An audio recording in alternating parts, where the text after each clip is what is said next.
মেঘালয়ের 10টি সবচেয়ে সুন্দর জায়গা যেগুলো দেখতে সত্যি ভাগ্যের প্রয়োজন হয়। নম্বর 10, ডাকি। ডাকি একটি ছোট্ট গ্রাম যা তার স্বচ্ছ জলের উমগট নদীর জন্য বিখ্যাত। এখানকার পানি এতটাই পরিষ্কার যে মনে হয় নৌকাগুলো পানিতে নয় বরং বাতাসে ভাসছে। ডাকি ভারত এবং বাংলাদেশ সীমান্তে অবস্থিত এবং এখানকার প্রাকৃতিক সৌন্দর্য যে কোনো পর্যটকের মন জয় করে নেবে। আপনি যদি ফটোগ্রাফি ভালোবাসেন তাহলে এটি আপনার জন্য একটি পারফেক্ট ডেস্টিনেশন হতে পারে। নম্বর 9, লিভিং রুট ব্রিজ। আপনি কি কখনো এমন সেতু দেখেছেন যা গাছের শিকড় দিয়ে তৈরি? চেরাপুঞ্জি এবং মাওলিনং এই অবস্থিত লিভিং রুট ব্রিজ প্রকৃতি ও মানুষের এক অপূর্ব সংযোগের উদাহরণ।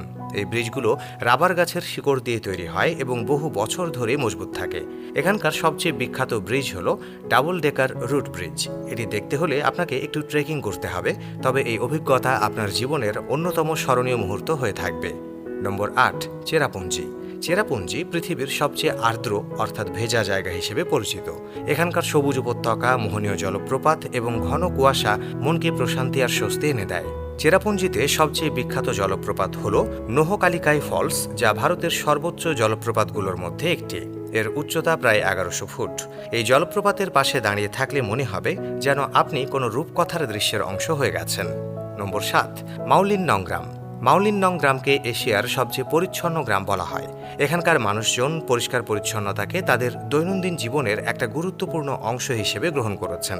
গ্রামের প্রতিটি রাস্তা এবং বাড়ি বাঁশ এবং রঙিন ফুল দিয়ে সাজানো থাকে, যা এটিকে আরও বিশেষ করে তোলে। এখানে একটি বাঁশের তৈরি স্কাই ওয়াক রয়েছে, যেখান থেকে চারপাশের অপূর্ব সৌন্দর্য উপভোগ করা যায়। নম্বর 6, শিলং। মেঘালয়ের রাজধানী শিলংকে প্রাচ্যের স্কটল্যান্ড বলা হয়। এখানকার মোহনীয় পাহাড়, শান্ত জলাশয় এবং পরিচ্ছন্ন পরিবেশ একে একটি পারফেক্ট পর্যটন কেন্দ্রে পরিণত করেছে। শিলং পিক থেকে পুরো শহরের অপূর্ব দৃশ্য দেখা যায়। এছাড়াও উমিয়াম লেক এবং এলিফ্যান্ট ফলস এখানকার প্রধান আকর্ষণগুলোর মধ্যে রয়েছে। নম্বর 5, নংক্রেম ডান্স ফেস্টিভ্যাল। আপনি যদি মেঘালয়ের অনন্য সংস্কৃতি কাছ থেকে অনুভব করতে চান তাহলে নংক্রেম ডান্স ফেস্টিভ্যালে অংশ নেন। এই উৎসবটি প্রতি বছর নভেম্বর মাসে আড়ম্বরপূর্ণভাবে উদযাপিত হয়। স্থানীয় জনগণ তাদের ঐতিহ্যবাহী পোশাক পরে নৃত্য পরিবেশন করে, যা মেঘালয়ের সমৃদ্ধ সংস্কৃতি, ঐতিহ্য এবং ইতিহাসের প্রতীক। নম্বর 4, জয়ন্তিয়া হিলস। যদি আপনি ট্রেকিং ও অ্যাডভেঞ্চার পছন্দ করেন তাহলে জয়ন্তিয়া হিলস আপনার জন্য আদর্শ স্থান। এখানকার রহস্যময় গুহা, ঝর্ণা এবং ঘন অরণ্য প্রকৃতির সৌন্দর্যের এক অপরূপ নিদর্শন। ক্রেম লাটপাহ গুহা এখানকার সবচেয়ে দীর্ঘ গুহা, যা অ্যাডভেঞ্চার প্রেমীদের জন্য এক স্বর্গীয় স্থান। নম্বর 3, উমিয়াম লেক। শিলং থেকে কয়েক কিলোমিটার দূরে অবস্থিত এই লেককে মেঘালয়ের ছোট সুইজারল্যান্ড বলা হয়। সূর্যের আলোয় যখন লেকের জল চিকচিক করে তখন এটি একটি মোহনীয় দৃশ্য তৈরি করে। এখানে বোটিং, কায়াকিং এবং অন্যান্য জলক্রীড়ার মজা উপভোগ করা যায়। নম্বর 2, লাটল ক্যানিয়ন।